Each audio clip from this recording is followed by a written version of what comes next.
కొరత లేకపోతే ఇంతమంది రైతులు స్వచ్ఛందంగా వస్తారా? మీరు రాంగ్ స్టేట్మెంట్ ఎందుకు ఇస్తారు? గవర్నమెంట్ ఎందుకు ప్రొటెక్ట్ చేస్తున్నారు? మీరు ఈ రైతులకు సంబంధించి ఇక్కడ అవసరం ఉంది అని చెప్పేసి డిమాండ్ పంపిస్తారా?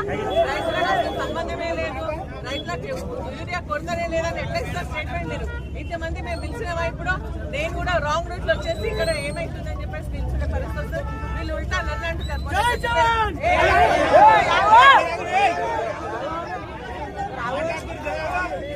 నేను మొన్న చెప్పిపోయినాను 2 లోడ్స్ పంపించండి అని చెప్పినాను. పొద్దున ఒకటి రాత్రి ఒకటి పంపిస్తే ఇంతమంది సరిపోదు. వచ్చినప్పుడల్లా 2 లోడ్లు పంపించేసి ఒక్కొక్కరికి 2-3 ఇచ్చి పంపించమని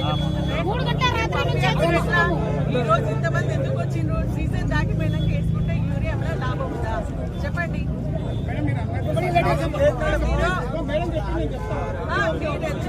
మీరెందుకు యూరియా కొరత లేదని చెప్తున్నారు? ఆఫీసర్స్ ఇదేనా మిస్గైడ్ చేసేది ప్రభుత్వాన్ని? మీరు చెప్పడం వల్ల కొంత రైతులకు నష్టం జరుగుతుంది.